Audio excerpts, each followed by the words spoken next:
রাজনৈতিক অবতৎপরতাকে নিষিদ্ধ করা হচ্ছে না।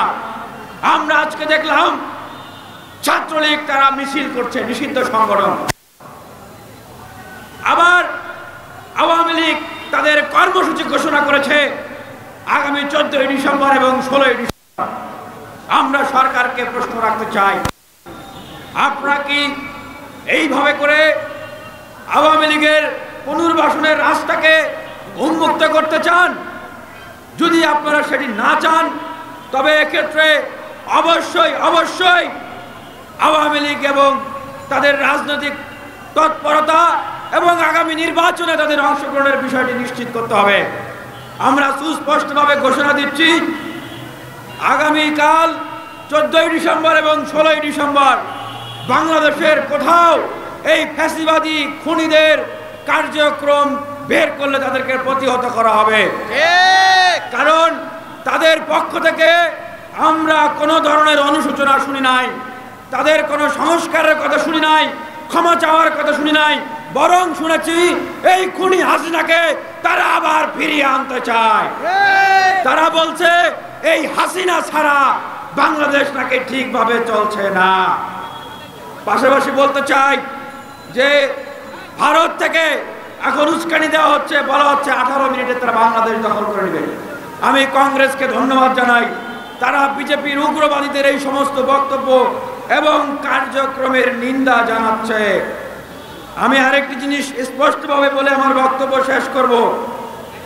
এখন একটি অস্বস্তিকর পরিবেশ তৈরি হয়েছে। আমাদের একজন উপদেষ্টা নাহিদ ইসলাম তিনি বললেন রাজনৈতিক দলগুলো সরকারকে ব্যর্থ করার জন্য তারা চেষ্টা করছে। এখানে দুটি বিষয়কে স্পষ্ট করতে হবে। রাজনৈতিক দলগুলোর অস্বস্তির জায়গা রয়েছে, কারণ রাজনৈতিক দলগুলোর জায়গা থেকে যখন রাজনৈতিক দলগুলো মনে করছে যে সংস্কারের কথা বলে নতুন রাজনৈতিক দল কিংস পার্টি তৈরি করার কাজ চলছে। তাই বলতে চাই, সংস্কারের কথা বলে কোন কিংস পার্টি তৈরি করার কাজ করা যাবে না। তবে রাজনৈতিক দলগুলোর সাথে আপনাদের দূরত্ব তৈরি হবে, ভুল বোঝাবুঝি তৈরি হবে, এবং রাজনৈতিক দলগুলো যে নিরপেক্ষতার জায়গায় আপনাদেরকে বসিয়েছে সেটি কিন্তু তারা আর সেই সুযোগ কিন্তু দিবে না।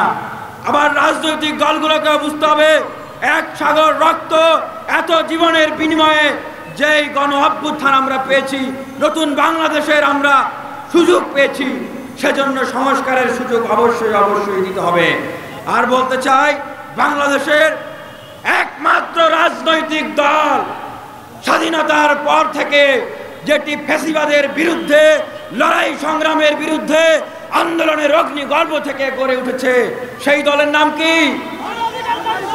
একমাত্র দল যারা বিরোধিতা করে অন্যায় অবিচারের প্রতিবাদ করে রাজনৈতিক দল হিসেবে প্রতিষ্ঠিত হয়েছে বাংলাদেশে, তার নাম হচ্ছে গণ অধিকার পরিষদ। আমরা বলতে চাই, আগামীর বাংলাদেশে এই তারুণ্য নির্ভর রাজনৈতিক দল